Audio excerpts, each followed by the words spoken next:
Welcome back to Math Zen, everyone.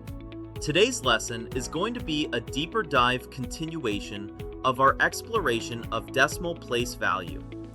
If you have a set of base 10 blocks, that'll help with your understanding. If not, no big deal. You can refer to the images in the video. Let's get into it.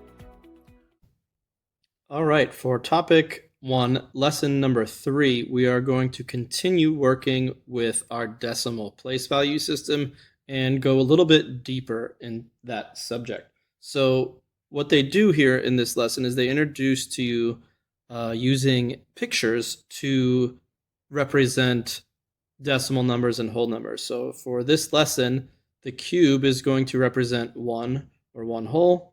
The flat is going to represent your 10th place.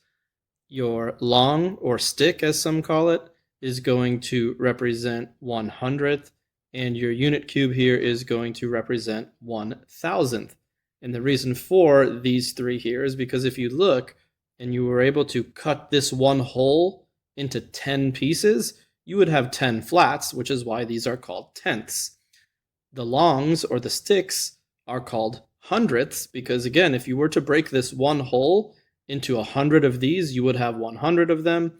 And then the unit cube, which is your 1,000th piece, is broken up from a whole 1,000 times. There's literally 1,000 of those little cubes in this one big cube.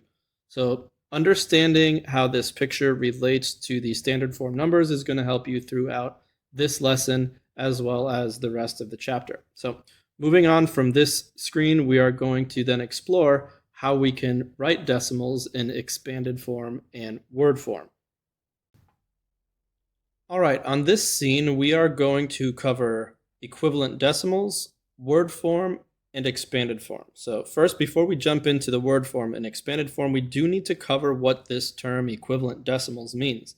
All that's telling you is that certain decimals, the way they're written, they can actually represent the same exact amount. And in order to envision that, you need to use these base 10 blocks. So for example, if we had 1 cube and 3 flats, that would be 1 and 3/10. That is also equal to 1 cube and 30 longs. Again, if you were to put 30 of these together, it would be the same as having 3 flats.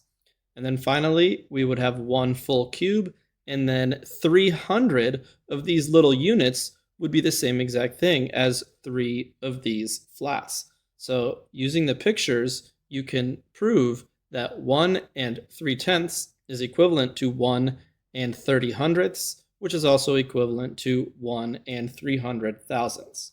Now, moving on to word form and expanded form, let's take a look at this decimal here, which is 2 and 371 thousandths.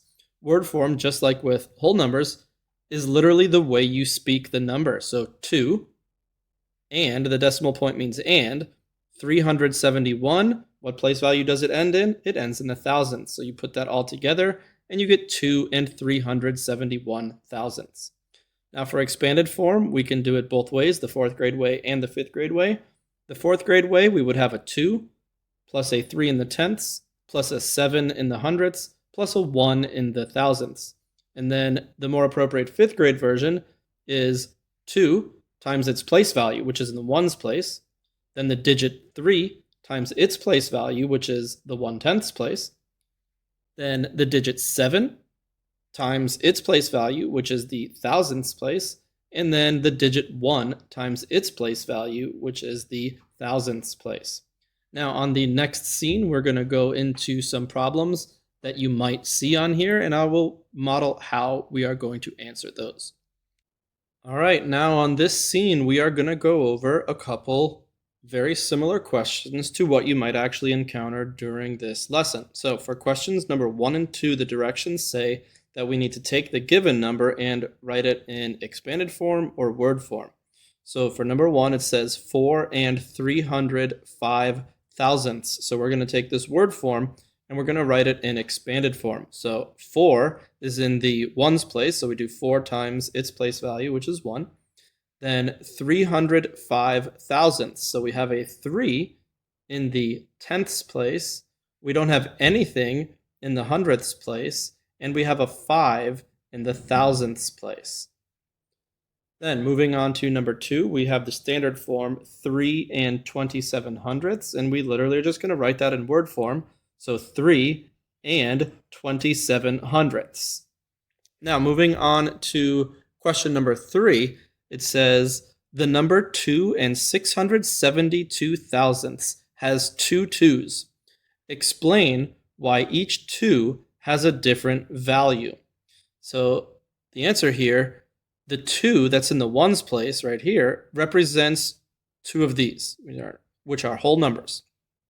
And then the 2 that's in the thousandths place, which is this guy right here, represents only 2 of these little guys. So what we wrote is the 2 that's in the ones place represents 2 wholes, and the 2 that's in the thousandths place represents 2 small unit cubes.